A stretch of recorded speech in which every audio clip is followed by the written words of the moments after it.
Boa tarde, você me ouve? Só para eu Boa testar meu tarde. áudio. Sim, Ah, então tá bom, obrigada. você é autora. Sim, sou. Tá. Você é do. Peraí, só um pouquinho. Deixa só eu acessar aqui.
Olá, boa Olá, tarde, Larissa.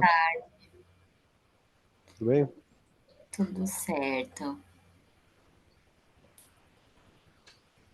Tá bom. A gente está esperando só a moderadora e os outros dois autores. Legal. Eu tô também tô aguardando para entrar numa sala aqui que estão desocupando agora. Tá bom. Vou ficar no aguardo aqui.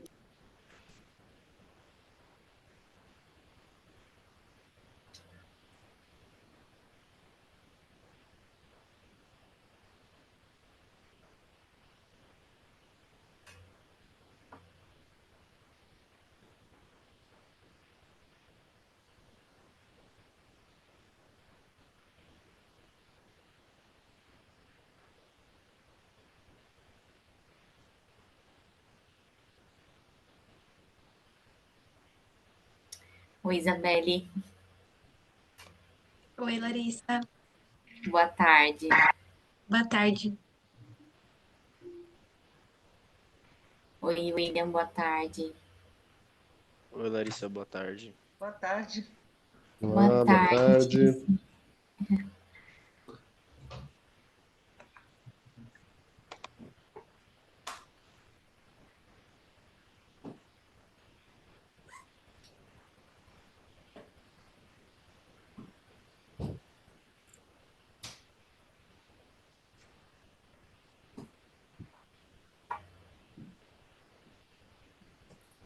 Ticiana, está me ouvindo? Tô sim. Tudo bem? Boa Tudo tarde a certo. todos. Boa tarde. Eu vou auxiliar você, tá bom?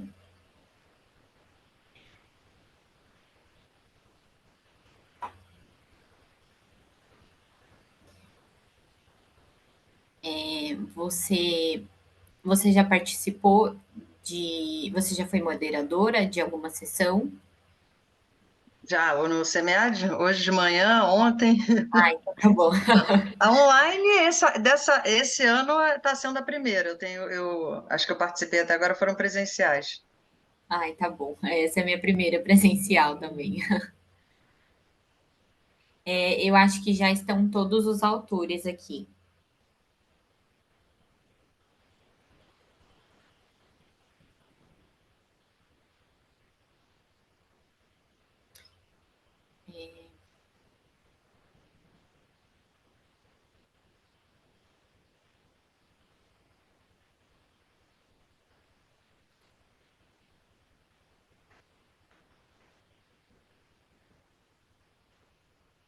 Você consegue colocar o fundo do. Eles te passaram o fundo do. Não, não, e na Não? verdade eu acho que o meu computador aqui não comporta assim. Eu já tentei, eu Ah, não tá me bom. passaram do COPEA, não me passaram do SEMEAD, mas, Ah, tá mas eu bom, já tentei então. outros fundos e não dava certo. Ah, então tá bom.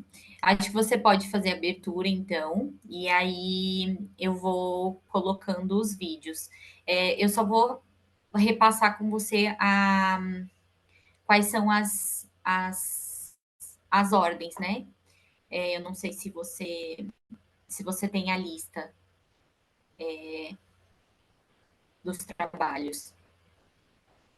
É aqui, na verdade, eu tenho aqui no sistema do SEMEAD, apareciam os quatro,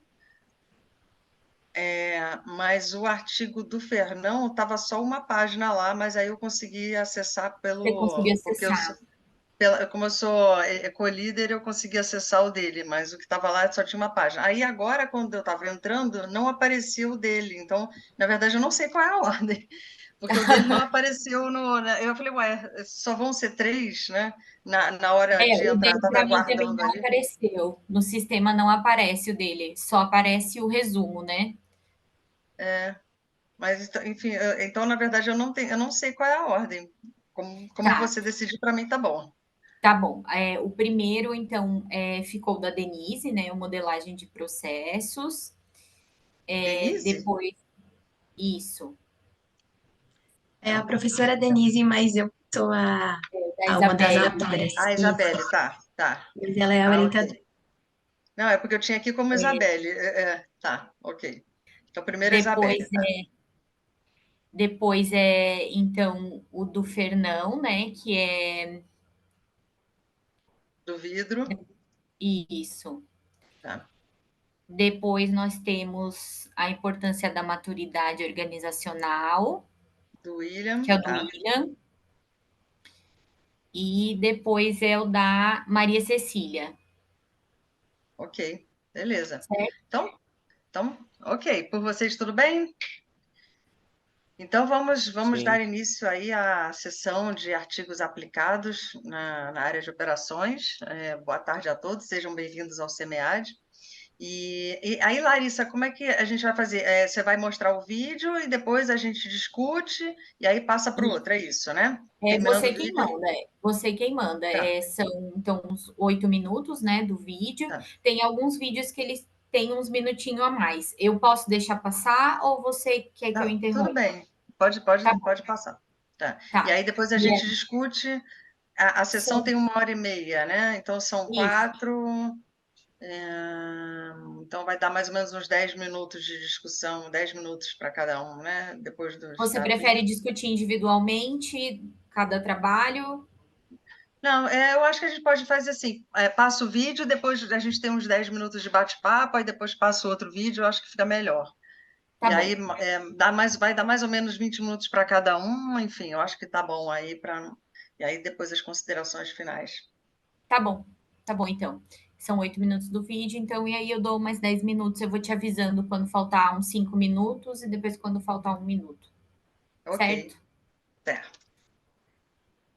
Deixa eu colocar aqui, compartilhar.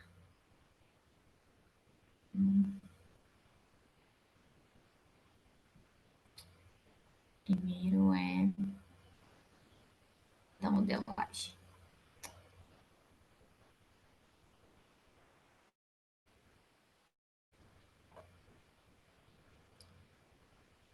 Aluna aqui do Centro Universitário da FEI, no curso de graduação de administração.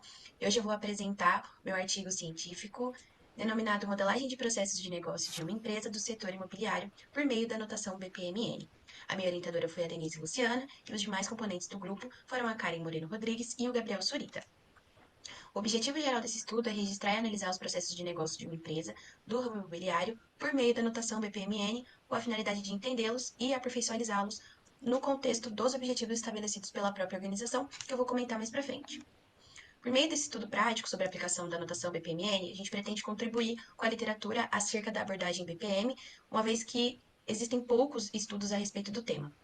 Dentro dessa perspectiva, a pergunta que norteia a presente pesquisa é como a notação BPMN contribui para que uma organização alinhe seus processos de negócio a seus objetivos organizacionais. A presente pesquisa tem a finalidade aplicada e o contexto de campo, quanto à natureza é qualitativa e quanto ao objetivo é pesquisa exploratória. Em relação à temporalidade, é classificada como transversal. O método de pesquisa adotado para conduzir o trabalho foi estudo de caso, realizado em uma empresa do ramo imobiliário, uma vez que eu era colaboradora dessa empresa e tive uma certa liberdade para poder atuar e realizar a pesquisa.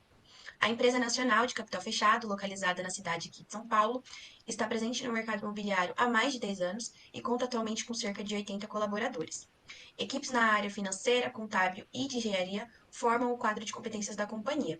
Então, ela aborda diversas outras áreas, mas apenas 2 delas foram escolhidas para o estudo. O procedimento de coleta de dados se deu, primeiramente, foram extraídos dados de um relatório que é disponibilizado pela própria companhia através do portal que nós utilizávamos, denominado Portal Back-Office, cuja principal função é registrar todos os processos da empresa.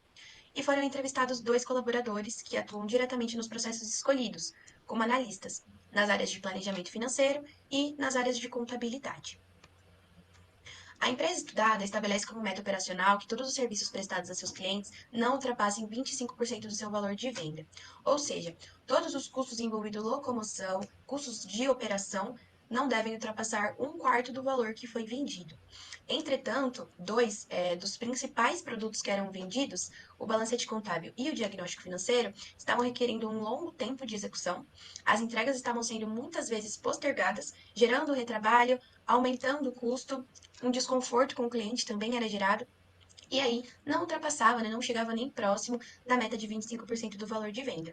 Além disso, a empresa não possuía os processos registrados na forma de mapeamento, dificultando as análises para a implementação ali de uma melhoria contínua. Iniciando aqui o processo do diagnóstico financeiro, nós identificamos algumas etapas. Entre elas, a gente tinha ali, por parte do incorporador, né, então, dois agentes, o incorporador e a empresa. O incorporador realizava o pedido de contratação, basicamente, havia o recebimento desse pedido, a solicitação do pagamento. Uma vez que o pagamento ele tinha sido feito, havia a solicitação do envio da documentação. Depois que toda essa documentação era enviada ali para o incorporador, ele realizava o envio. E aí esse período ele era bem não estava aqui claro de forma como ele era feito, porque tinha o envio da documentação, uma conferência, sempre havia algumas análises das pendências, porque sempre havia um retorno, não estava muito bem explicado qual era de fato essas pendências, o que deveria ser enviado. E aí sim, uma vez que tudo era enviado de forma correta, dava início aos processamentos. O processamento ele se dava tanto pelo financeiro quanto pelo contábil e pela área de atendimento. Após isso, havia uma consolidação de todas as informações, era enviado para a qualidade, que era realizada por apenas uma pessoa. Nós realizávamos a apresentação do diagnóstico ao incorporador, e uma vez que a apresentação foi aceita, que ele concordou com os dados que foram apresentados, a apresentação era feita ao banco e o processo era finalizado. Os principais pontos de melhoria que foram identificados no processo de diagnóstico financeiro foram a alteração no processo de pagamento. Então, agora a gente tem a apresentação dos serviços da empresa pelo comercial ao incorporador.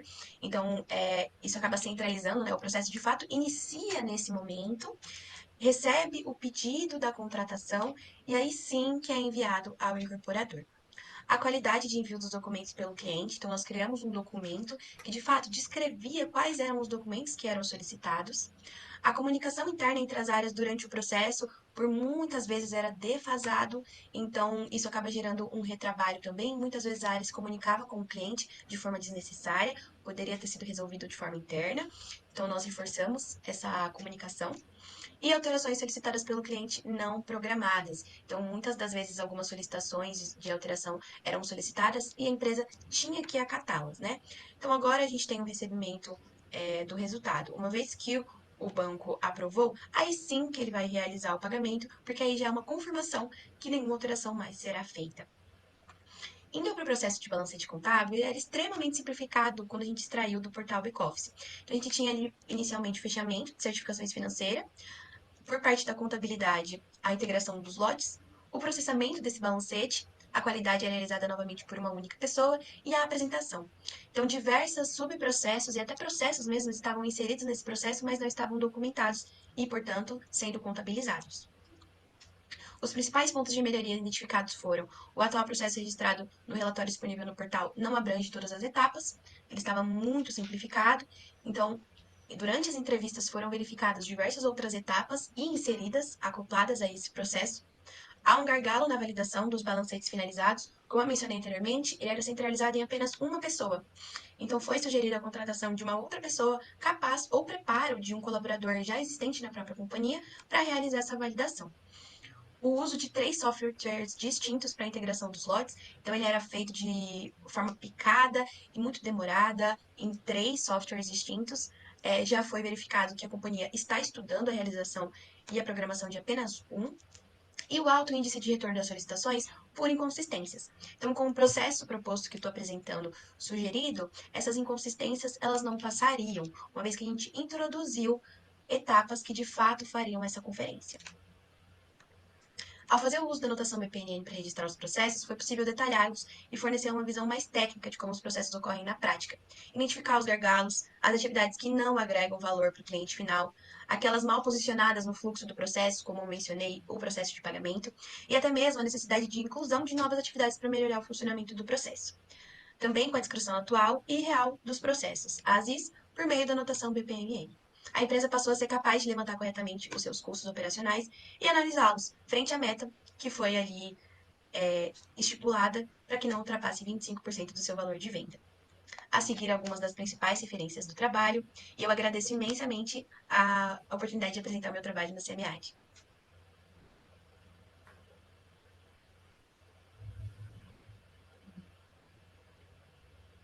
Olá. Então posso começar, Larissa?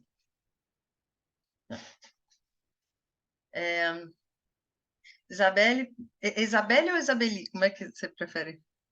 É Isabelle Seja- mesmo. Hã? Isabelle mesmo. Isabelle?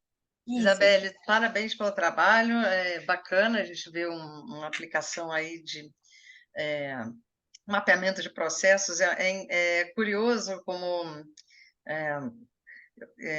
a gente tem grandes empresas, muitas vezes a gente vê que não existem processos mapeados, né? E aí, quando a gente começa a mapear os processos, a gente começa a ver diversos furos, né? Então, isso é impressionante como ainda tem para se avançar nisso aí dentro das empresas. E aí eu fiquei com algumas curiosidades em relação ao seu trabalho, né? Então, você comentou lá que a empresa tem um sistema, é o portal back-office, que ela implantou, se eu não me engano, em 2019, né? Em que ela tem lá uma série de informações e você puxou os relatórios desse portal e traduziu essas informações nesses processos. Como é que foi esse processo de pegar essas informações no portal back-office e transformar isso em esse arquivo aqui é PDF? Ah, é o artigo dela, né? É o artigo, é. Tá, não, beleza, eu tô com ele aqui, tô com ele. Como Ah, é que não, foi? não é para os outros terem Ah, tá. acesso também, Ah, legal, se eles legal. quiserem acompanhar. E como é que foi esse processo de pegar essas informações? Porque no balancete contábil, inclusive, ele era extremamente simplificado, né? Como é que foi você puxou isso lá e aí depois você foi percebendo que faltavam essas coisas? Como é que foi essa etapa? Eu fiquei curiosa aí para É porque entender. na OGF, que foi na empresa, né, responsável, eu estava trabalhando dentro da área de processos, então estava na área de BPM. Então, a gente sabia que o processo não estava mapeado, porque os custos desses produtos, eu fazia ali eu entendia por que que eles estavam estourando no custo, né? A empresa, ela é 100% home office. Então, como que eles faziam esse controle? Através desse portal. Então, a gente tinha solicitações de trabalho, que os colaboradores, eles alocavam o tempo deles, e uma das solicitações era o diagnóstico financeiro e a outra era o balancete. E a gente percebeu que os colaboradores estavam alocando o tempo superior ao que estava estipulado no processo. Então, ou eles estavam alocando de forma incorreta, foi uma das coisas que a gente estudou, e aí eu estudei fora até da pesquisa, porque foi uma coisa mais interna da empresa, e aí ou eles estavam usando de forma incorreta, ou eles realmente estavam trabalhando na solicitação e tinha outras etapas ali que estavam tendo problema. E muitas vezes também os colaboradores, durante as reuniões de meta da área, né? Então, por que que vocês estouraram no custo do balancete? E aí, sempre eles informavam, Isa, a solicitação ficou parada porque a gente estava precisando de uma resposta de outra área. Então, eu falei, nossa, mas essa área não está nem no processo. Então, a gente precisa realmente reformular. E quando a gente extrai esse relatório do portal back-office, ele vinha em forma de Excel. E era bem simplificado mesmo, assim. Então, o balancete, se eu não me engano, ele está em 4 etapas. Era assim, etapa 1 de 4, o nome da etapa, exatamente do jeito que eu fiz no primeiro processo. Então, ele era muito simples mesmo, né? E aí, eu realizei as entrevistas, mas como eu fiquei 3 anos nessa organização, então eu já sabia como que funcionava, e como eu estava nessa parte que fazia esse monitoramento, né, da empresa inteira, então foi bem legal, porque eu tive uma visão bem geral, assim, e esses dois produtos, eles eram um dos principais, com exceção ali do diagnóstico de engenharia, o financeiro e o balancete eram os que mais eram vendidos.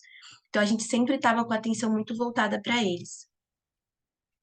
Ah, ok. Então, essa era a outra pergunta que eu ia te fazer. Por que esses dois foram escolhidos? Então, eles não só eram muito importantes, mas também, provavelmente, você percebia que eles eram os mais críticos aí em termos de custos. É isso. Você conseguia ver isso pelo portal back-office.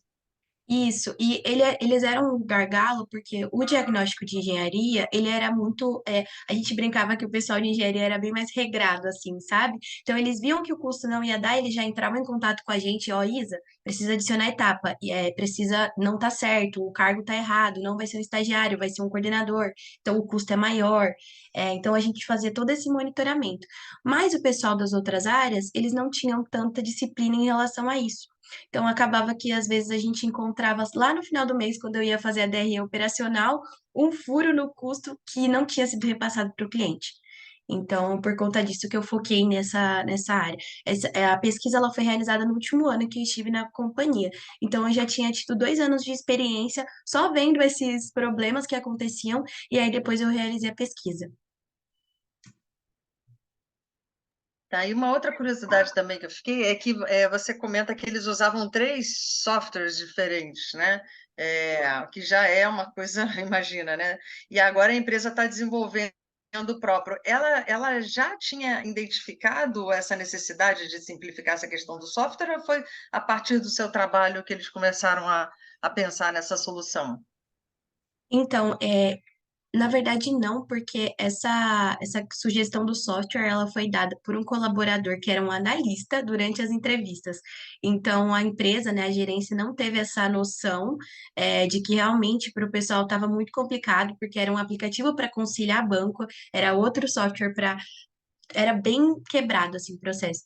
E aí, como a gente sabe que quem está na operação de fato entende mais, né? Então foi bem legal, porque nessas entrevistas, os colaboradores, eu deixei eles bem livres, assim, e eu tinha. Eles realmente tinham um contato mais próximo com a minha área, então eles falaram abertamente. E aí foi dada essa sugestão. E aí, quando eu saí, eles estavam estudando para ter o software da própria companhia.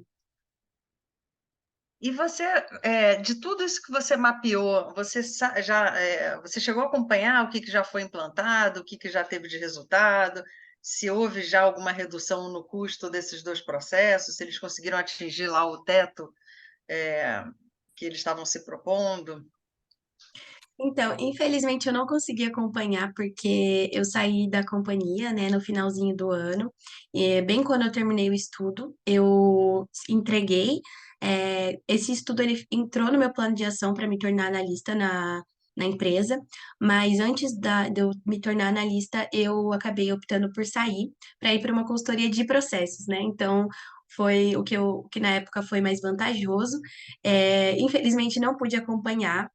Eu queria muito poder, né, ter esse contato para saber se foi utilizado, mas eu acredito que sim, eles valorizavam muito a colaboração, assim, de outros colaboradores, né? Nessa empresa eu entrei como estagiária e eles me deram meu primeiro emprego e eles me deram muita oportunidade, assim, de desenvolver projetos para a empresa e de fato serem implementados. Então, eu acredito que sim.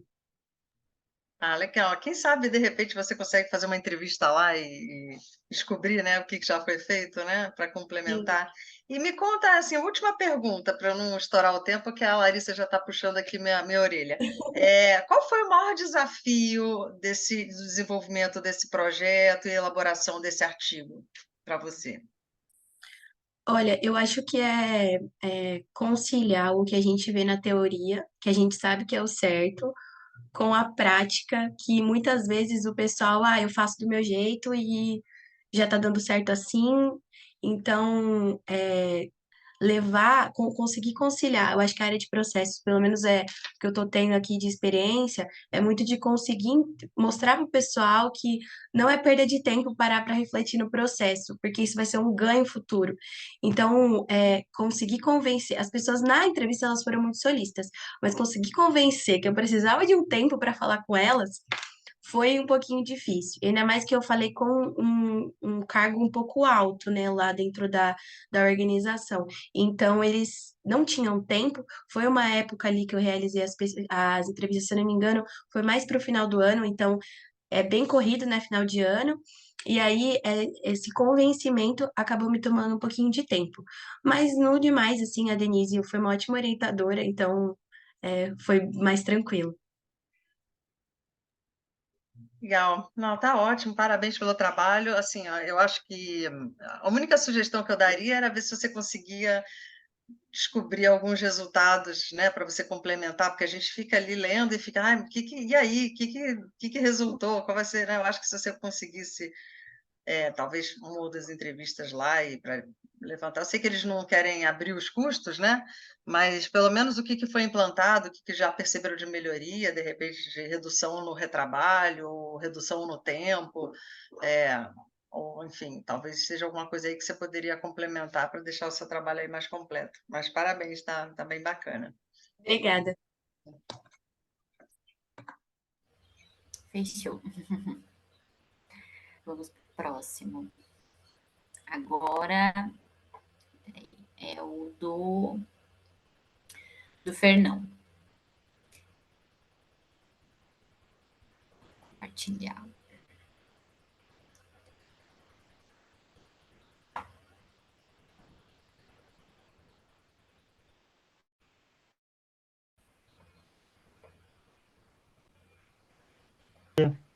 Meu nome é Fernão Crossi e eu vim aqui apresentar meu estudo denominado Análise de Viabilidade Financeira da Logística Reversa do Vidro no Brasil. Bom, devido ao tempo previsto para esse vídeo, a introdução vai cobrir apenas os objetivos do trabalho, né? A revisão teórica não vai ser detalhada, e aí vou apresentar o contexto, a metodologia de pesquisa, os resultados e a conclusão. Então, passando diretamente para os objetivos desse trabalho, a identificação e a comparação dos principais fatores de custos logísticos envolvidos no trecho da logística reversa em escopo, que vai ser detalhado mais para frente, e qual é a representatividade desses fatores no custo logístico total. Como segundo objetivo, a identificação de regiões geográficas nas quais o valor da receita proveniente da reciclagem do vidro é inferior ao custo total de reciclagem, e, consequentemente, a reciclagem se torna inviável. Um terceiro objetivo é a análise de diferentes estruturas hipotéticas para essa cadeia logística reversa, para identificar o comportamento dos custos a partir da utilização de diferentes quantidades de centros de consolidação e trituração de vidro. E, por último, a identificação da lacuna financeira que não é redutível através da otimização dessa cadeia logística, né? A discussão sobre a responsabilidade dos agentes no financiamento desse valor para viabilizar financeiramente essa reciclagem. Então, a revisão teórica vai ter que ser deixada de lado, tem diversos trabalhos que falam sobre a logística reversa, mas o principal resumo é de que não foram encontrados não foi encontrado nenhum estudo que traga uma visão sobre a estrutura de rede da reciclagem de vidro, nem no Brasil e nem em outros países, a nível nacional, pelo menos com uma abrangência geográfica tão grande quanto a que é encontrada no Brasil. Então, o contexto em que esse trabalho se dá é de que, né, o próprio Planares coloca de que os índices de reciclagem dos principais materiais no Brasil ainda estão em patamares muito baixos, né? O volume e a qualidade das informações disponíveis, inclusive levantadas para esse trabalho, são baixas, tanto o volume quanto a qualidade. A abrangência da coleta seletiva é muito discrepante entre as regiões do Brasil, né? O vidro representa 2,7% do volume de resíduos sólidos coletados hoje, com dados de 2022 no Brasil, e a composição do vidro é de 70% de areia, o que torna ele a um custo muito baixo, né, muito facilmente substituível pela matéria-prima, o que não viabiliza a reciclagem dos resíduos desse material. Então, principalmente como comparação da desvalorização hoje do resíduo do vidro no mercado comparado a outros materiais, né? O vidro está em 10 centavos o quilo do material, enquanto o alumínio, por exemplo, chega a R$ 3,72. Com a metodologia de pesquisa, né, foi feita análise quantitativa de dados secundários, foi feita uma modelagem de rede baseada em centros de gravidade usando software especializado fornecido pela consultoria ForFlow. Esse software usa algoritmo do tipo K-means para solução de problemas de localizações múltiplas e possibilita resultados num tempo muito rápido para diversas simulações diferentes com diferentes números de centros de consolidação e trituração de vidro. né? Então, esse software foi usado para determinar essas localizações e qual o custo em cada cenário, com cada número de localizações para esses centros de consolidação e trituração de vidro a partir dos municípios. Esse tipo de trabalho, a modelagem de rede, ele é aplicado quando as organizações buscam estruturar operações visando otimização de custo, de nível de serviço, né, e foram utilizadas diversas fontes de dados, como do SNIS, da Bividro, da NTT, do Instituto Recicleiros, Receita Federal e também IBGE.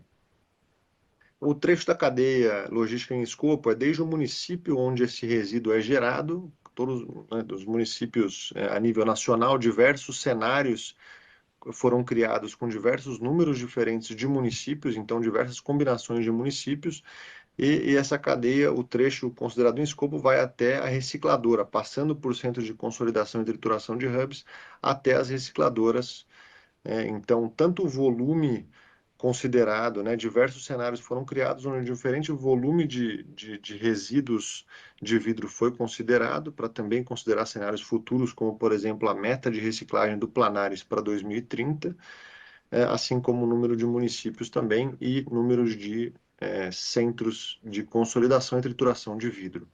Então, foram considerados diversos parâmetros, como os custos de transporte, o custo de trituração e consolidação de vidro, as localizações dessas vidrarias, que esses eram fixos, e como variáveis eram o volume de vidro, as fontes, os municípios, né, que forneciam esse vidro, e também esse número de centros de consolidação e trituração. Como resultados, nós temos esses 5 cenários que foram avaliados, onde diferentes combinações de volumes e também de municípios de origem, principalmente porque existe uma divergência quanto ao cenário atual de onde, de fato, se originam os resíduos de vidro que são reciclados hoje no Brasil, né? Essa informação ela não é muito clara entre os agentes. Então, por isso foram feitos diversos cenários, e considerando esse cenário 1 como exemplo de um dos cenários, onde foram 99 mil toneladas e 1.099 municípios, esses dados são do SNIS, foi considerada uma gama de diferentes números de centros de consolidação e trituração, onde os custos totais são colocados nas colunas, e essas colunas são compostas tanto pelos transportes de primeira e segunda perna, ou seja, antes do centro de consolidação e depois do centro de consolidação, e os custos de CAPEX e OPEX nesse hub, né? Então, a comparação desses custos, o custo total ele é colocado aqui numa curva, onde fica mais explícito qual é o ponto ótimo, onde é o custo mínimo total. E essas curvas foram criadas para todos os cenários, para os 5 cenários principais que foram gerados. Nesse caso, do cenário 1, mostrava 24 milhões de custo total, né? Uma simulação geográfica mostrando a ilustração de alguns cenários foi gerada também, e é possível comparar todos os cenários. Então, mesmo falando de cenários onde nós estamos aumentando expressivamente o volume, como é no cenário 5, né, nós temos cenários aqui variando desde o cenário 2 ao cenário 4, onde nós vamos de 269 mil toneladas até 421 mil toneladas, a gente consegue enxergar que os custos totais dessa operação, mesmo variando também os municípios, eles são muito... eles se encontram num número muito parecido de centros de consolidação e trituração. Então, partindo para a conclusão, a transparência sobre essa cadeia atual de logística reversa do vidro ela é muito baixa, né, e o controle dela é muito descentralizado em muitos agentes. É possível alcançar grandes reduções de custos logísticos, como a gente viu nessas curvas, né, através da implementação de centros de consolidação e trituração. Os custos de transporte apresentam uma grande representatividade nesses custos logísticos totais, dada a abrangência geográfica do Brasil. As curvas de custos dos 5 cenários apresentaram um comportamento muito similar, né, inclusive com relação aos intervalos onde os custos eram ótimos. Os resultados observados para as regiões Centro-Oeste e Norte corroboram com os relatos coletados com agentes dessa cadeia de que a reciclagem do vidro ela é atualmente inviável, devido principalmente aos custos logísticos, né? A remuneração das recicladoras pelos resíduos de vidro, ela não supera os custos logísticos em nenhum cenário. Então, hoje, muito provavelmente existe um custeio disso realizado por agentes periféricos a essa cadeia. e é necessária uma regulamentação regionalizada sobre os preços de mercado dos resíduos de vidro para que exista um incentivo e uma equalização para que a reciclagem do vidro possa ser feita a nível nacional. Então, eu agradeço pela oportunidade de apresentar esse trabalho e espero poder compartilhar com mais pessoas em breve. Obrigado.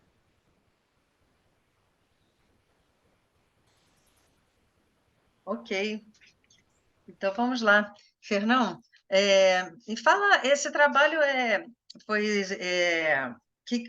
como é que ele surgiu? Foi o quê? Uma dissertação? Como é que foi isso?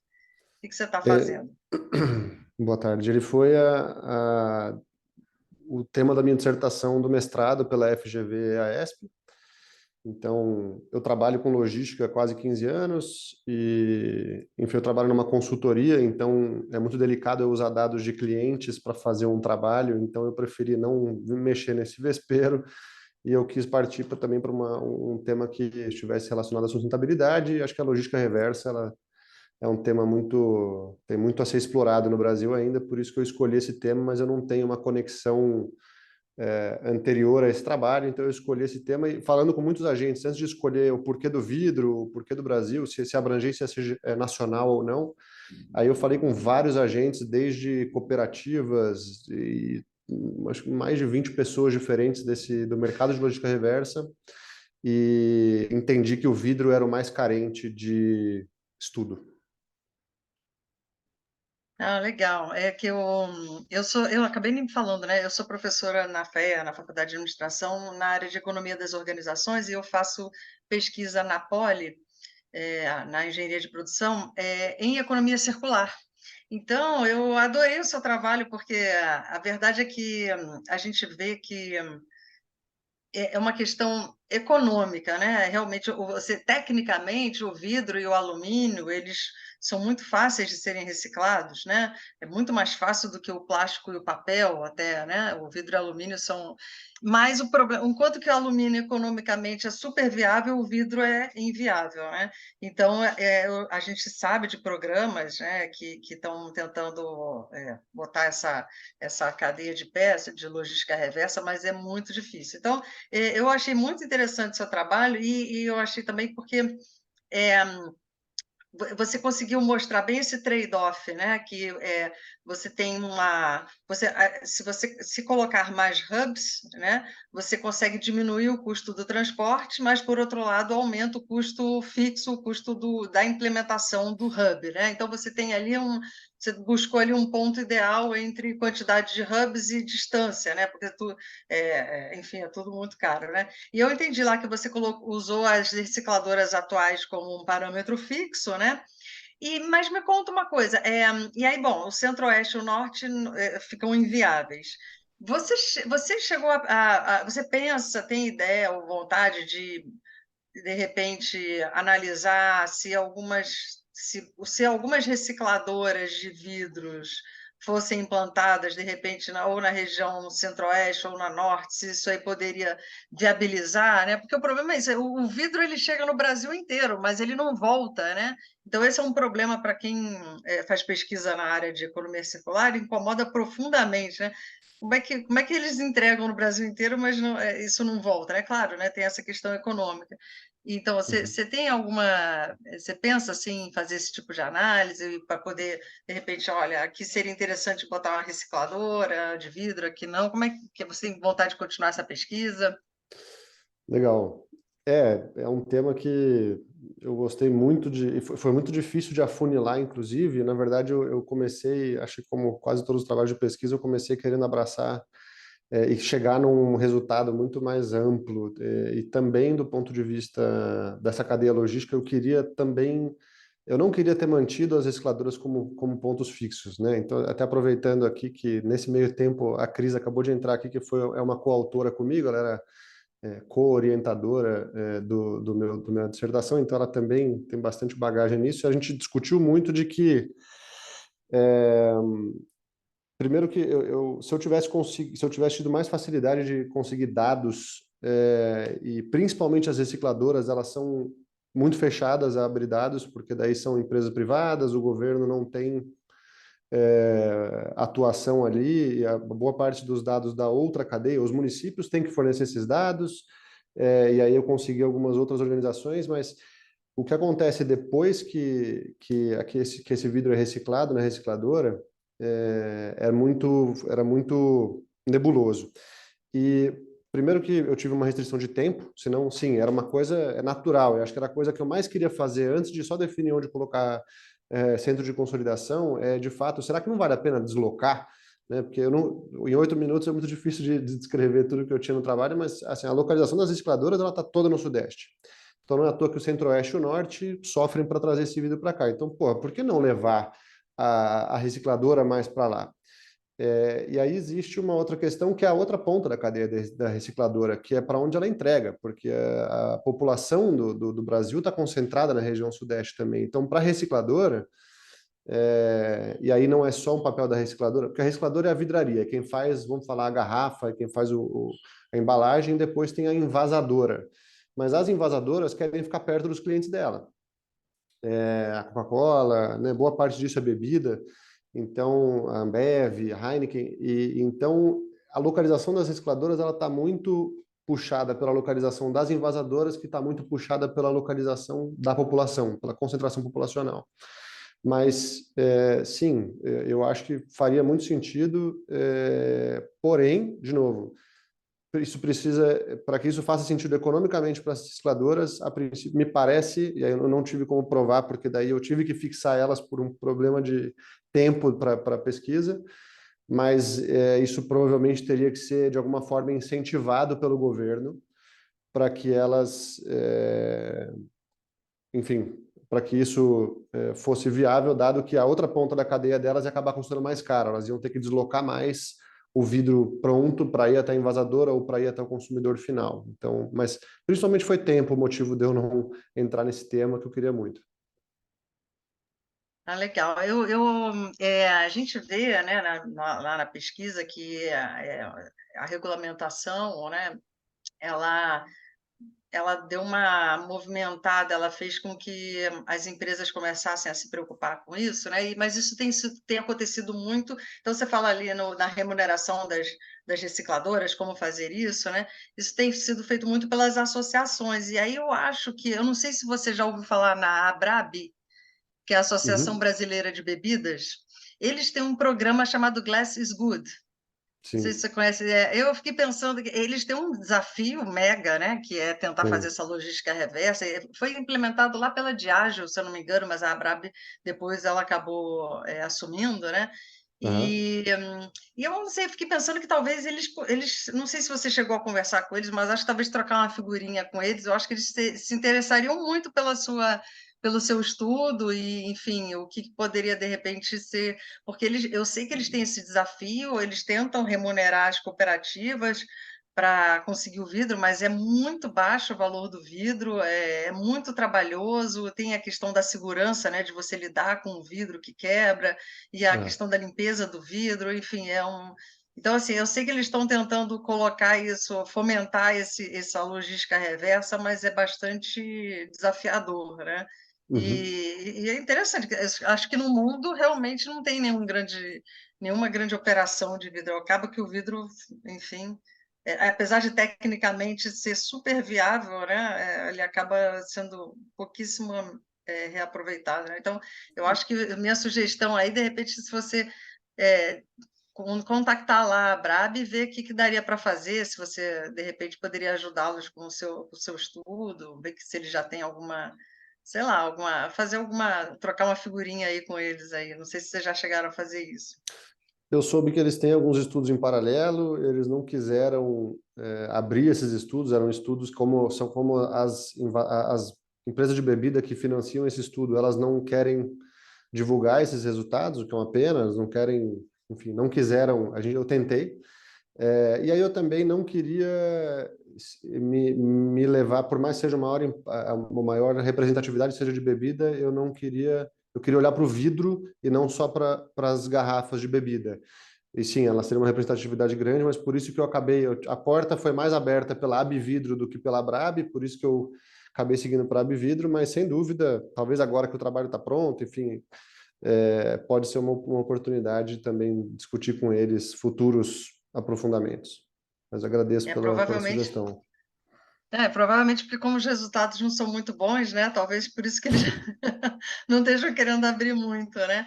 E a última coisa, só é porque você fala que o Instituto Recicleiros foi uma das fontes de informações e a gente já fez uma pesquisa com eles têm um trabalho super legal. Eu queria saber como é que foi isso. Eu sou super fã do trabalho que eles fazem lá nos municípios e tal.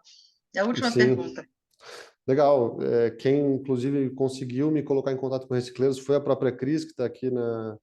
Então, ela teve muito contato com eles em outras oportunidades e eles também foram super... Assim, tanto a Abvidro quanto o Instituto Recicleiros foram os que principalmente viabilizaram esse trabalho, porque sem eles eu não teria conseguido ter a quantidade de informações que eu precisava dessa cadeia. Os recicleiros, eles fizeram alguns trabalhos similares. Então, através de um contato da Cris, eu tive que insistir um pouco, sinceramente, porque eles tiveram que escolher as informações que eles podiam compartilhar sem abrir, quebrar esse giro de clientes, mas eles foram super, assim, pelo menos, abertos a compartilhar essa informação e eu gosto bastante do trabalho deles, mas acabou sendo uma coisa de só de compartilhar essas informações, a gente não acabou debatendo os resultados depois. A pessoa com quem que principalmente eu conversei lá, ela saiu do instituto, então acabou meio que cortando o contato, mas pelo menos deu tempo de eu usar as informações para o trabalho. Mas eles são muito bons, de fato. Legal, parabéns, obrigada. Parabéns pelo Obrigado. trabalho. Obrigado. Vamos agora ao trabalho do William, certo?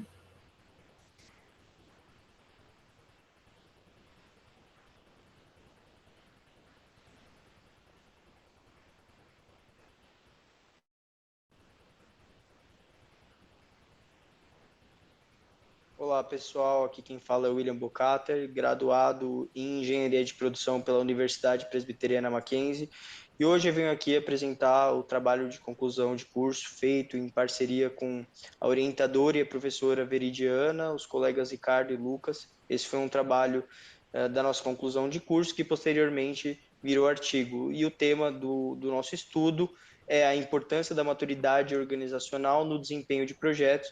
Foi um estudo de caso no setor do varejo. Bom, como introdução desse estudo, observou-se que ele foi feito em um momento de pós-pandemia da Covid-19, então é um momento delicado para o setor do varejo brasileiro, em que as empresas buscam mais eficiência e atratividade ao cliente, até por conta do cenário devastador que a pandemia deixou, principalmente para a saúde financeira das companhias. Então, o setor do varejo brasileiro é um setor que costuma ter margens mais curtas e, para buscar mais eficiência e atratividade aos clientes, as empresas buscam ali desenvolver novos projetos, iniciativas que podem trazer, de fato, essa eficiência e atratividade aos clientes. E, para se ter esses projetos, as empresas necessariamente precisam ter algum nível de maturidade organizacional em gestão de projetos. Bom, a problemática dessa pesquisa é como a maturidade organizacional em gestão de projetos pode impactar no desempenho de projetos. E os objetivos aqui são, primeiro, avaliar o impacto da maturidade organizacional no desempenho de projetos em uma companhia brasileira do varejo. E como objetivos específicos temos, além de avaliar o nível de maturidade organizacional em gestão de projetos, analisar também o desempenho dos projetos realizados no ano de 2022 da companhia. Bom, a metodologia utilizada para avaliar o desempenho da maturidade organizacional foi o modelo Prado MMGP, desenvolvido pelo Darcy Prado em 2021 aqui no Brasil. Esse modelo utiliza uma pesquisa exploratória com caráter descritivo, com base em algumas técnicas padronizadas para a coleta de informação através de um survey. Esse survey tem similaridade com algumas áreas de conhecimento descritas no PMBOK, até por isso ele foi escolhido, e é um método específico para mensurar a maturidade em gerenciamento de projetos. Observou-se também outros modelos de mensuração de maturidade em gestão de projetos, como o CMMI e o OPM3, mas o método Darcy Prado foi escolhido por ser um método mais simples, com uma quantidade de perguntas menor, o que facilita a aplicação na empresa. Bom, esse modelo ele funciona da seguinte forma. Existem 4 sessões no formulário e cada uma das sessões possui 10 perguntas. Cada uma das perguntas pode ter até 5 alternativas de respostas, A, B, C, D e E, e cada alternativa equivale a uma pontuação. Bom, feitas as respostas, para cada nível, para cada sessão, é possível tirar uma nota final de cada sessão. E aí, com base nessa nota, observa-se a aderência a esse nível de maturidade. Ou seja, no nível 2 de maturidade, após aplicar o questionário com 10 perguntas e obter as respostas, tira-se uma nota final do nível 2 e verifica-se em qual patamar de aderência ele está. Se está numa aderência ótima, boa, regular e assim por diante. E para os outros níveis também. O nível que melhor performar é o nível que a empresa possivelmente se encontra de maturidade. E cada pergunta refere-se a uma das dimensões de conhecimento que está listada aqui embaixo. Então, para cada uma das dimensões de conhecimento, vai ter pergunta, e aí, depois, posteriormente, é possível tirar aderência às dimensões de conhecimento também. Por fim, nessa metodologia, há também o cálculo da avaliação de maturidade, que é a AFM, e esse cálculo é uma nota global de maturidade da empresa, que é utilizada para se comparar empresas do mesmo setor, para avaliar performance em face de pares e concorrentes. Bom, como aqui nesse estudo se desejava avaliar se a baixa maturidade organizacional da empresa impactava na gestão de projetos, primeiro focou-se em analisar a maturidade da empresa. E para isso, a equipe rodou o formulário na companhia, tiveram 40 respostas no formulário e a nota das sessões aqui para o nível conhecido e padronizado, percebe-se que foram as maiores notas, o que mostra que a empresa provavelmente está performando aqui como o nível conhecido e padronizado em gerenciamento de projetos. O que isso significa? Que a empresa possui uma linguagem comum sobre gerenciamento de projetos, mas não deve obter um alto nível de sucesso em seus projetos por conta de falta de otimização de processos e de ferramentas. Agora, sobre a aderência às dimensões de maturidade, com base nas perguntas aplicadas, observa-se que a dimensão de maturidade que melhor performou foi a dimensão de metodologia. Isso significa que a empresa até tem uma certa metodologia de gestão de projetos, mas essa metodologia não é tão consolidada, porque a nota, o percentual ficou em 45,8%, o que ranqueia como nível regular. E o principal ponto de oportunidade está em competência comportamental aqui. Basicamente, a habilidade interpessoal, comunicação da equipe de projetos, enfim, resolução de problemas também pode estar caracterizado nessa dimensão de conhecimento. Agora, avaliando o desempenho dos projetos da carteira de projetos de 2022 da companhia, observa-se que, sob a ótica do triângulo de ferro de custo, prazo e escopo, os projetos performaram não tão bem. Então, primeiro aqui, olhando o gráfico 3, que é o de suplementação de verba, ou seja, projetos que necessitaram de acréscimo de verba frente ao que foi aprovado em conselho, 13 projetos tiveram essa necessidade, o que representou mais de 1 milhão para os cofres da empresa, frente ao que foi planejado. Sobre atendimento de escopo, 10 projetos não atenderam o escopo que foi previsto, então 33% dos projetos, e nesse gráfico aqui é possível ver o ranking. Então, os que estão acima melhor performaram e os que estão abaixo, as áreas que estão abaixo, foram pior nesse sentido. Sobre o atendimento de prazo, que é o último tópico que compõe o triângulo de ferro, a gente observa que a engenharia foi a área que melhor performou. Dos 10 projetos, 8 não violaram prazo, somente 2 violaram. E de todos os 30 projetos em carteira em 2022, 10 projetos violaram prazo, que é a somatória dessas barras vermelhas aqui. Ou seja, 33% dos projetos foram concluídos depois do que estava no cronograma inicial. Bom, o resumo do Triângulo de Ferro, o resumo da carteira de projetos, do desempenho dessa carteira, é esse quadro aqui. Observa-se que na engenharia 4 projetos tiveram sucesso total, na área do digital 1 projeto teve sucesso total e na área da logística 1 projeto teve sucesso total. Ao todo, 6 projetos tiveram sucesso no Triângulo de Ferro, que representa 20% dos projetos em carteira no ano de 2022. E a engenharia se destaca, talvez por ter um melhor detalhamento inicial, até por utilizar uma metodologia preditiva para fazer seus projetos. Bom, como conclusão desse trabalho, observou-se que a empresa teve uma desestruturação do seu escritório de projetos, do PMO, e, de fato, isso pode ter refletido na pesquisa, até porque o alinhamento estratégico, a dimensão de alinhamento estratégico foi a terceira pior dimensão, e isso vem muito em linha com a baixa maturidade da empresa.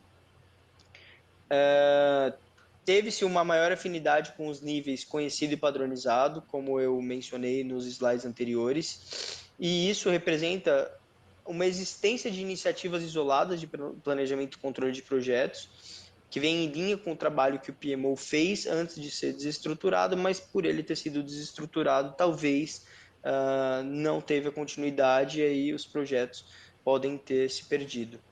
E com isso, obtivemos aqui a taxa de 20% de sucesso nos projetos, que foi causado possivelmente pela deficiência nas dimensões de alinhamento estratégico e competência em gerenciamento de projetos, que foram uma das piores dimensões.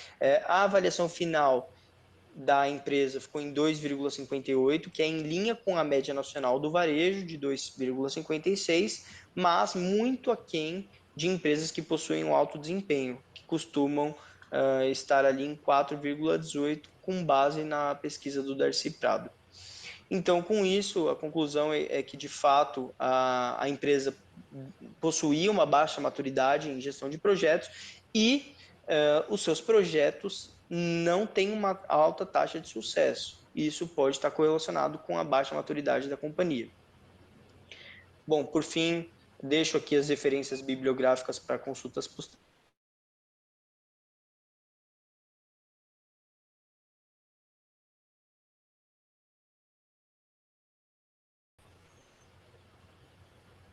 Olá. Então, vamos lá? Vou ver o horário aqui. Então, William, tudo bom? Tudo bem, Tiziana? Boa tarde. Boa tarde. William, eu fiquei chocada com o seu trabalho. Achei super interessante, mas achei incrível, porque, ok, tudo bem, a empresa está lá em termos de maturidade, está ali na média do varejo, mas se pensar que uma empresa com 8 mil funcionários tem uma baixa maturidade, mas como é que eu achei que você conseguiu refletir isso muito bem nos resultados, né? Quando você mapeou lá os projetos, e né, a gente que trabalha na parte, né, de gestão, é chocante de ver, né? E eu achei até interessante que você vê, é claro que você pegou aqui de várias áreas, né? E algumas áreas têm poucos projetos, né? Mas, por exemplo, o que eu achei mais crítico, né? Engenharia e tecnologia são as duas áreas que têm mais projetos, né? Enquanto que engenharia a coisa está indo, né, razoavelmente, não é ideal, mas enfim, 60% dos projetos estão dentro do escopo, 80% estão dentro do prazo. Tecnologia é o caos, né? A quantidade enorme de projetos, né?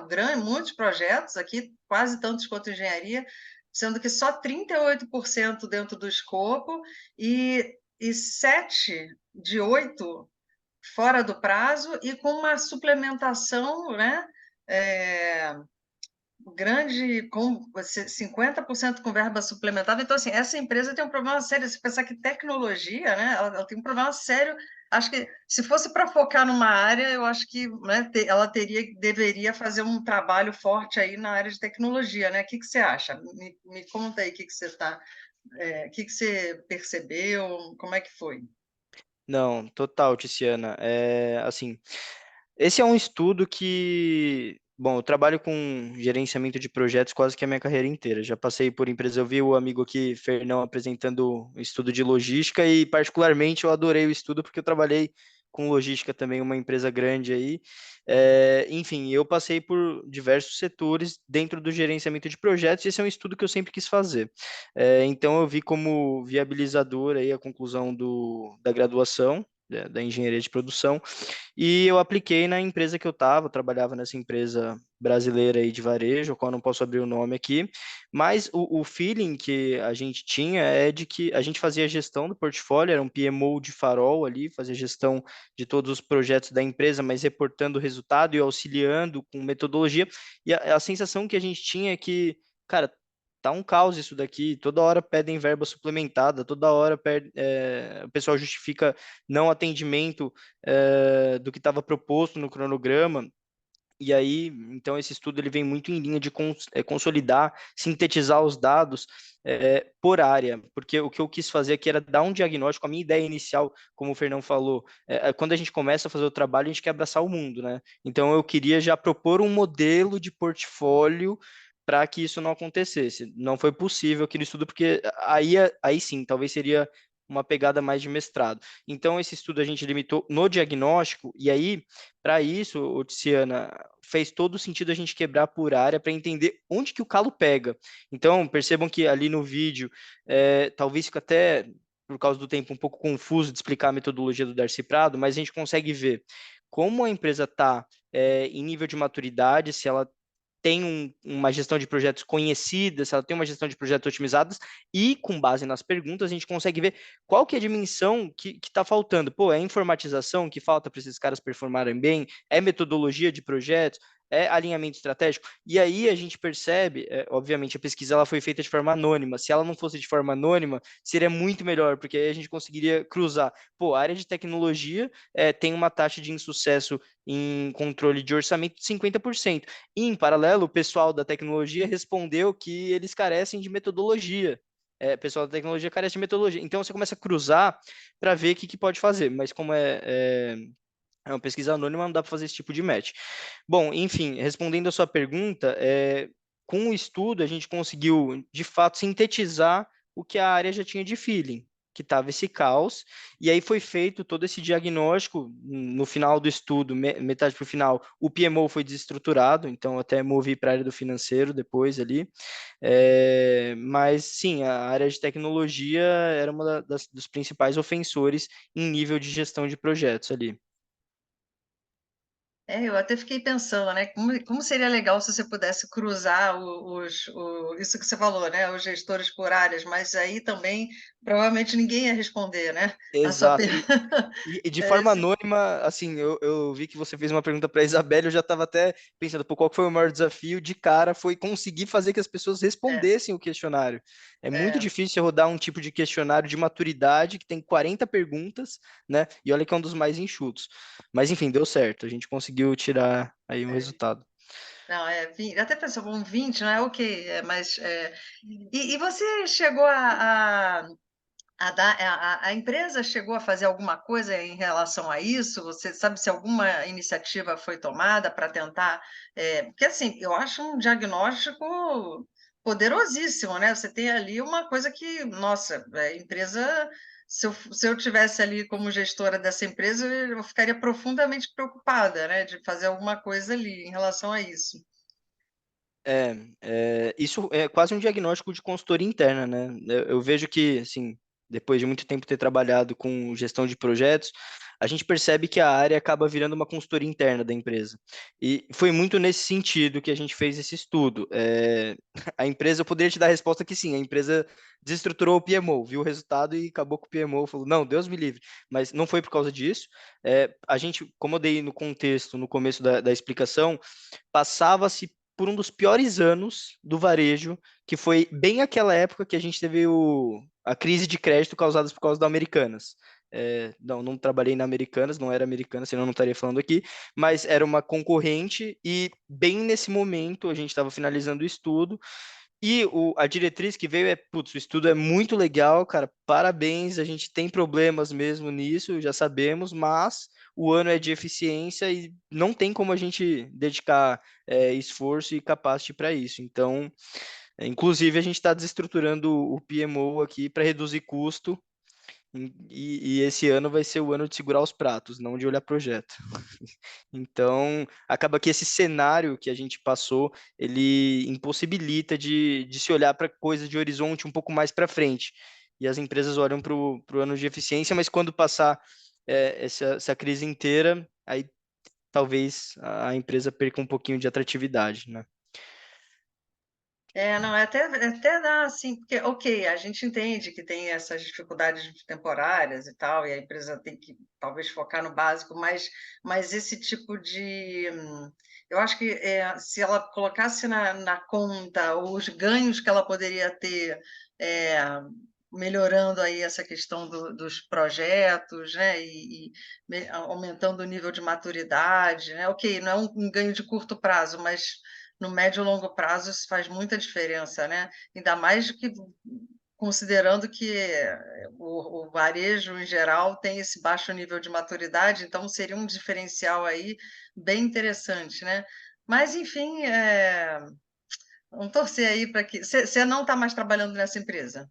Não, Não, eu tá, deixei a companhia aham, alguns meses depois tá. da conclusão do estudo, mas de fato está muito em linha com o que você falou aqui, Ticiana. A maturidade desse setor, ela me parece muito baixa e talvez por isso, por priorizar o momento ali, a entrega e falta um pouco do planejamento. Legal, parabéns pelo trabalho, bem interessante. É assim, uma boa aplicação aí da metodologia e dos resultados. Obrigado. Agora vamos ao trabalho da Maria Cecília.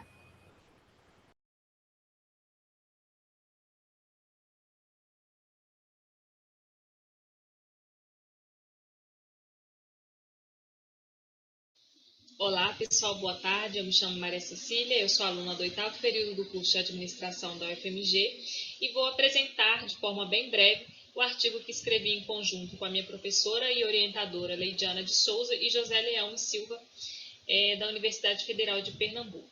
O título do nosso artigo é As oportunidades e ações operacionais ao slow fashion, uma abordagem diante da visão dos consumidores. Então, de forma breve, vou falar a nossa introdução, o nosso referencial teórico, que abarca aí o modo de produção e o consumo do slow fashion, estratégias de competitividade alinhada ao slow fashion, os nossos procedimentos metodológicos, resultados, conclusões e as nossas referências.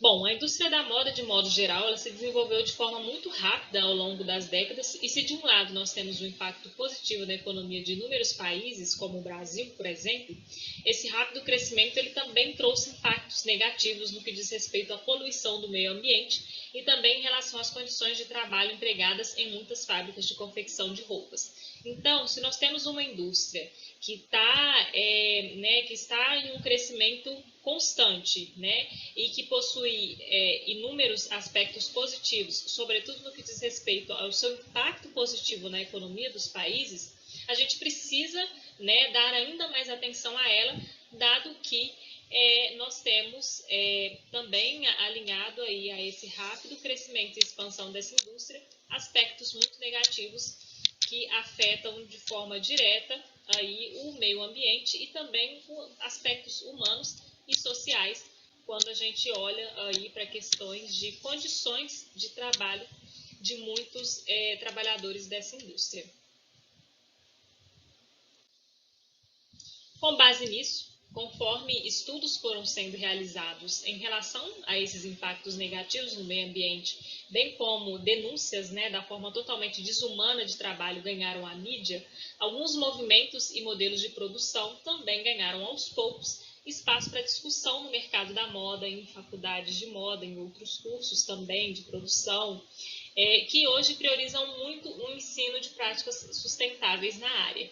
E aqui cabe, né, a nossa abordagem sobre o slow fashion, que é o modelo de produção que contrapõe, né, o fast fashion, que é o modelo predominante na indústria da moda, que é aquela moda rápida, com ciclos de produções cada vez menores, com roupas que você desconhece muitas das vezes a origem de todos os insumos e que você não preocupa, né, com essa origem também, com a forma como essas peças estão sendo produzidas. Não existe essa preocupação nesse modelo de produção que hoje é predominante na indústria da moda. Então, o slow fashion, ele vem justamente para se opor, né, para se opor e propor um novo modelo de produção em que a gente tem aí a sustentabilidade como foco, a sustentabilidade em todas as cadeias de produção, em todas as etapas de produção da moda, a gente tem o foco na sustentabilidade.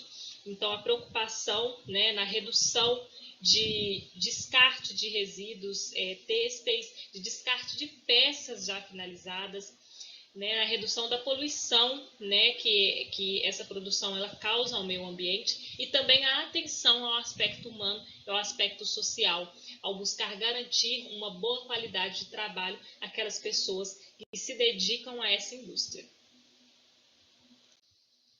E com isso, né, nós tentamos, em nosso artigo, traçar inúmeras estratégias para estar facilitando, para propor caminhos para a implementação desse modelo de produção do slow fashion por parte das empresas do ramo da moda. Então, em cada etapa, né, nós vimos que em cada uma das etapas é possível pensar de forma sustentável. Desde o início, desde a parte de criação de esboço, desde a parte de pesquisa de insumos e materiais, é possível pensar em uma cadeia mais limpa, em uma cadeia mais sustentável, ainda que não se dê de forma completa em todas as etapas, porque é um processo mais delicado, é um processo que exige mais investimento, mas não é impossível. É possível aplicar, né, de forma moderada, né, aos poucos, em cada uma das etapas, estratégias que visam aí a sustentabilidade no mercado e na indústria da moda. A nossa pesquisa, ela classifica, então, como uma abordagem quantitativa, visto que ao mesmo tempo que nós buscamos analisar as variáveis já conhecidas, né, na literatura e estruturadas no questionário que nós fizemos aos consumidores, ela também almeja se posicionar o conhecimento, né, sobre o slow fashion. E isso vai ser possível através das explorações, das inter-relações dos elementos das perspectivas consideradas, realizadas por uma análise semântica dessas dimensões. Então, nós realizamos um questionário que foi construído para a coleta de dados, foi distribuído de forma digital, e nós conseguimos uma amostra de 52 respondentes. E realizamos aí investigações numéricas e análises estatísticas com índices de correlações, e como resultado nós tivemos aí a possibilidade de traçar estratégias em prol da expansão da conscientização sobre o slow fashion em termos dos consumidores. A nossa pesquisa, como a gente até já tem o costume, né, de ver a presença das mulheres assim, no mercado da moda de forma um pouco mais forte em relação aos homens, e isso se mostrou também nas respostas das nossas pesquisas, né? Mais mulheres estavam dispostas aí a nos responder, a responder as perguntas dos nossos questionários em relação ao número de homens.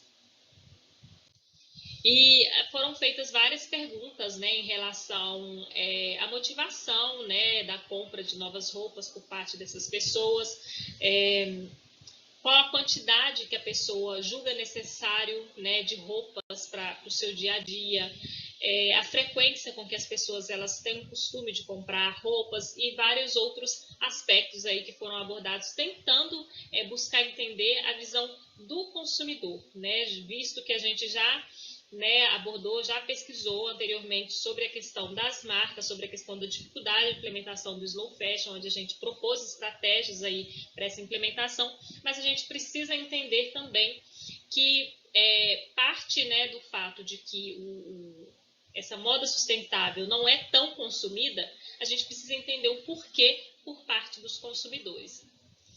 E em nossos estudos, né, a gente viu que, por mais que o slow fashion tenha sido um tema abordado de forma mais recorrente, né,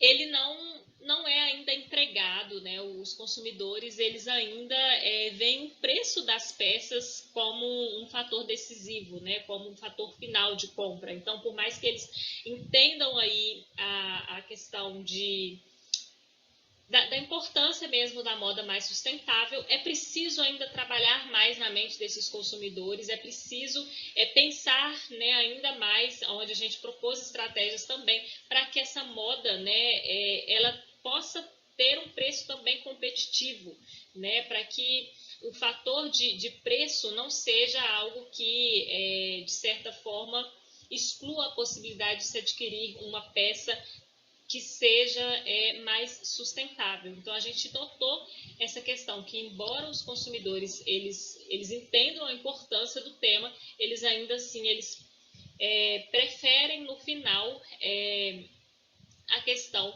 do baixo custo. Então, é onde é importante a gente buscar, né, tentar colocar em prática, né, como exemplo, as estratégias que a gente propôs antes para a produção, dado que não adianta, né, por mais que todos entendam aí, tenham claro na mente a importância, né, da sustentabilidade na moda, o preço, no final, é o fator que vai impactar na compra dessa peça ou não. Então, por mais que os consumidores eles apresentem um perfil mais questionador e exigente, no que diz respeito ao consumo de moda, esse comportamento ele não é equalizado.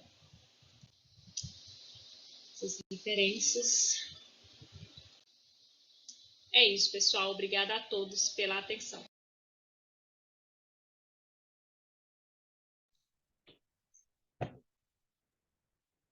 Oi, e aí, Cecília, tudo bom? Ei, boa tarde, Boa Tiziana. tarde, parabéns aí pelo trabalho.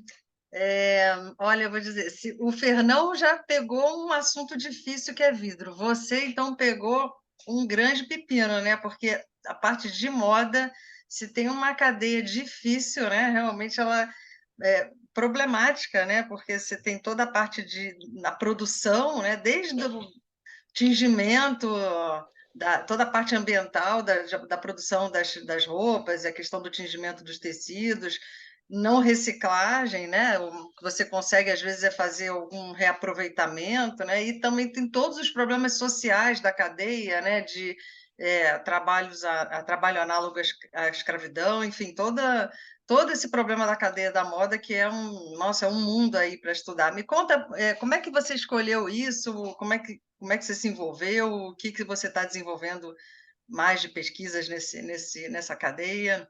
Sim, sim.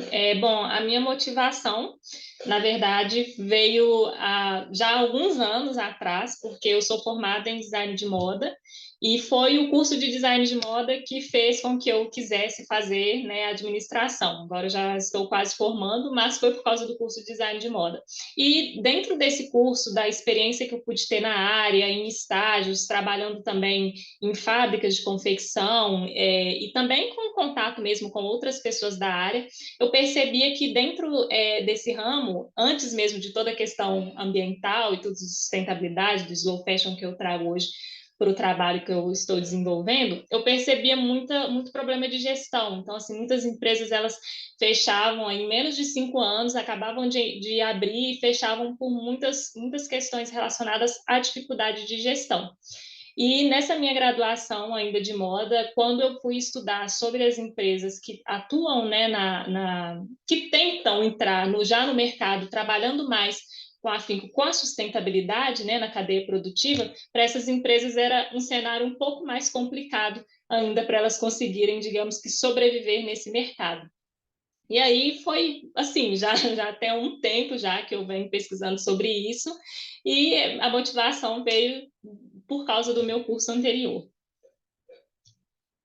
Legal. Sabe que então lá nesse grupo de pesquisa de economia circular, né, tem algumas pessoas que também analisam o mercado de moda, e assim, a percepção que eu tive é que estava tendo um movimento, né, esse que você fala, do slow fashion, das pessoas comprarem roupas mais duráveis, né, enfim, de qualidade melhor, né, e já algumas confecções já trabalhando nessa linha, usando inclusive até tecidos orgânicos, e uma série né, tinha toda uma tendência que estava surgindo, e aí, de repente, veio o fenômeno da Shein, né?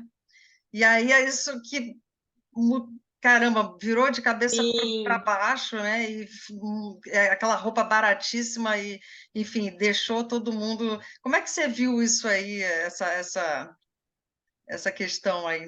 Que acho que atrapalhou muito, né? Demais, sim, demais. É até algo que a gente discutia muito, assim, e ainda discute isso.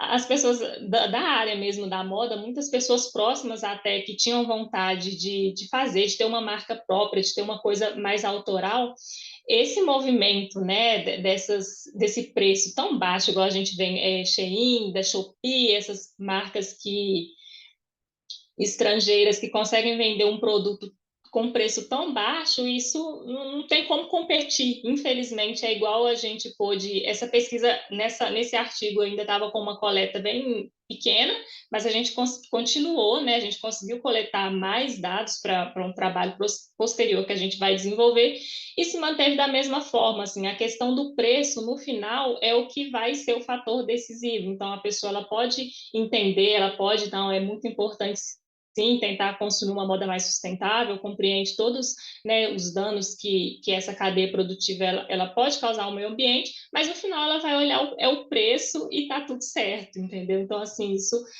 é bem complicado e eu acho que vai ser um pouco difícil fugir disso.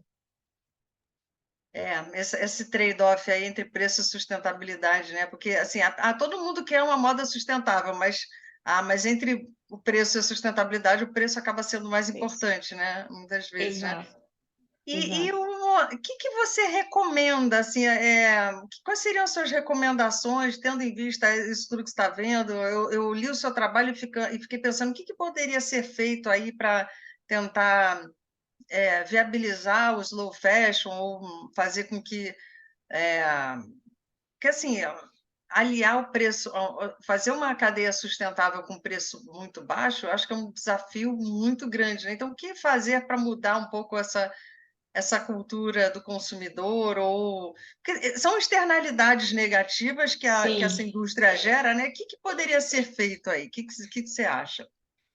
Olha, eu acho que esse movimento, existe até um movimento um pouco maior chamado Fashion Revolution, não sei se vocês já ouviram falar, que ele surgiu justamente quando ocorreu um desabamento, né, do edifício Rana Plaza, que deixou, assim, inúmeros de trabalhadores sem vida e muitas pessoas em condições extremamente precárias. Esse movimento é um movimento muito importante hoje na moda e que ele trabalha justamente com isso, sabe? Tentando conscientizar mais as pessoas e tudo.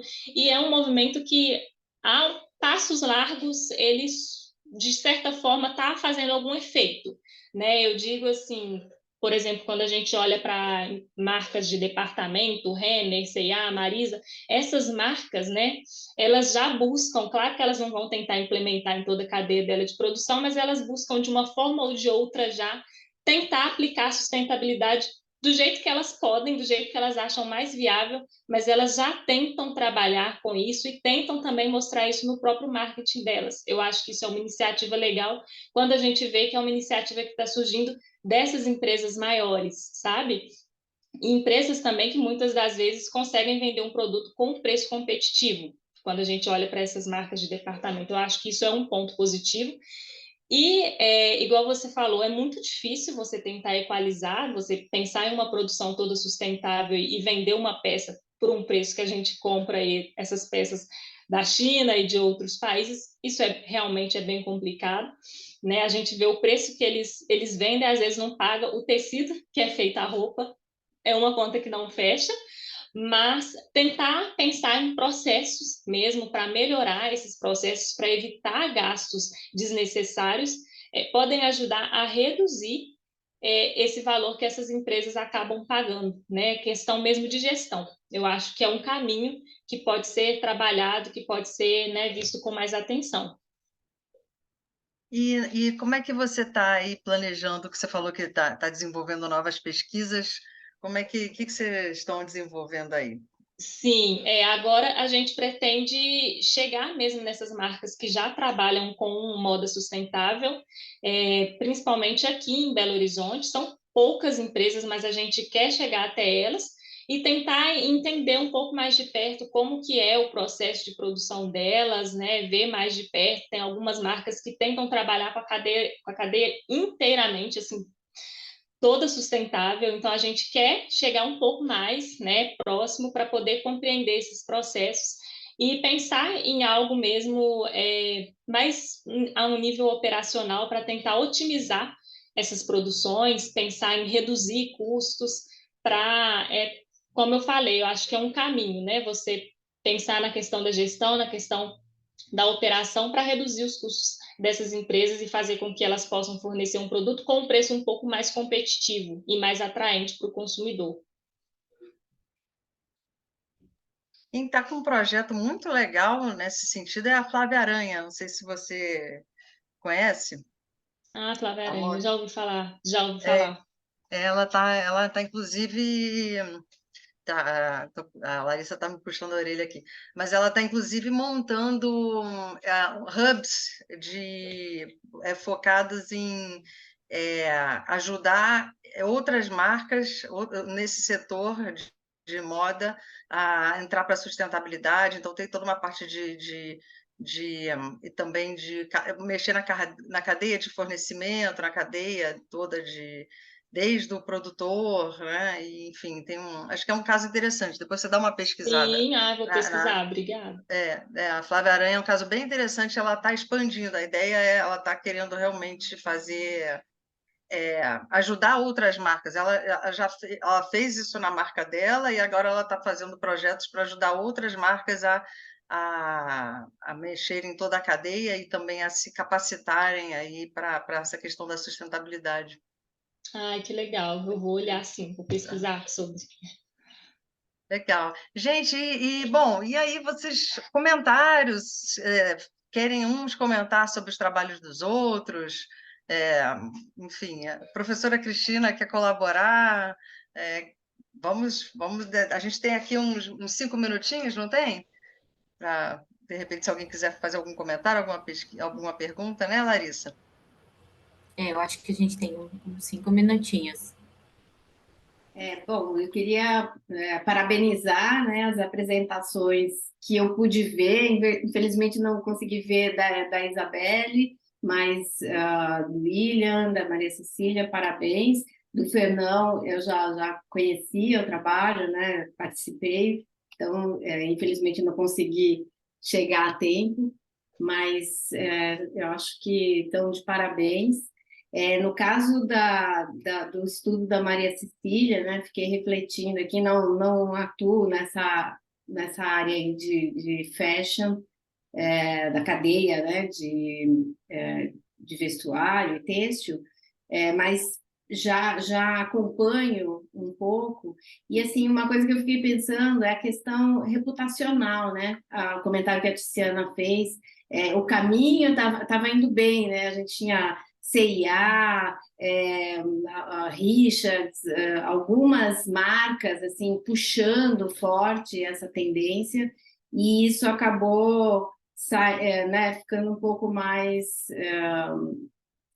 espalhado, e tem a ver com isso, a questão da reputação, por essa entrada dessas plataformas, isso ficou difuso, né? Você não tem, quem você vai responsabilizar? É muito difícil, né? O caso do Rana Plaza mesmo era uma situação em que você tinha várias marcas juntas, mas as marcas foram responsabilizadas depois, elas, vamos dizer assim, pagaram um preço, né, pelo acidente que aconteceu. E agora, não, quem se responsabiliza? pelos problemas da cadeia, né? Eu acho que é um ponto muito relevante aí para se aprofundar mesmo. Uma reflexão importante. Sim, com certeza, realmente, nossa, tem muitas questões, né? E essa questão da reputação realmente é fundamental. Legal, gente. Mais algum comentário, alguma pergunta? Só Eu acho que reforçar, achei muito. Desculpa, perdão. vai lá, Isabelle. Só porque a DM é um curso muito generalista, né? Então a gente sempre tá procurando ali o que que a gente vai de fato se especializar. E ontem a formação em gestão de projetos sempre me chamou muita atenção, até porque eu também sou de consultoria, né? O Fernão acho que comentou que ele trabalha com isso, então já passei por 2 consultorias e projetos, realmente é um estilo de trabalho que eu acredito muito. E aí eu achei muito interessante. Bem hoje acaba vindo um projeto assim, igual o do William.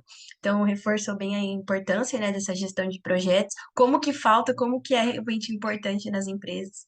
Então, acho que foi legal ter participado também. Além de todos os outros, é que a gestão de projetos acaba puxando mais para o que eu já gosto, mas foi bem legal poder acompanhar.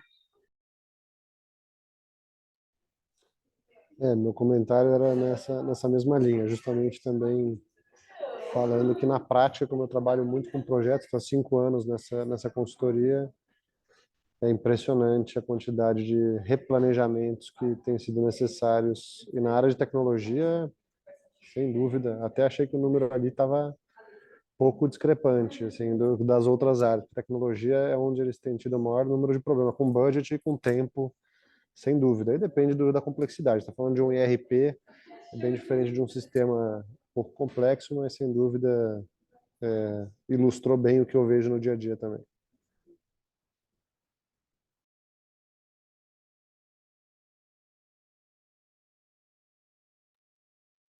Ok, então, enfim, então acho que vamos encerrar a sessão. Parabéns a todos. Gostei muito de todos os trabalhos, são excelentes. E, Parabéns, pessoal. Bom é, trabalho. espero E que vocês parabéns, aproveitem Juliana. bastante o SEMEAD.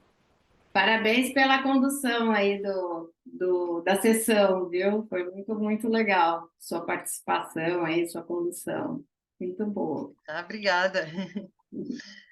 Então, aproveitem bastante o SEMEAD, né? Ainda tem bastante coisa acontecendo amanhã também, né? É isso. Obrigada, pessoal. Obrigada, Obrigada, gente. pessoal. Bom Obrigado. dia. Obrigada. Tchau, tchau. Tchau. Tchau.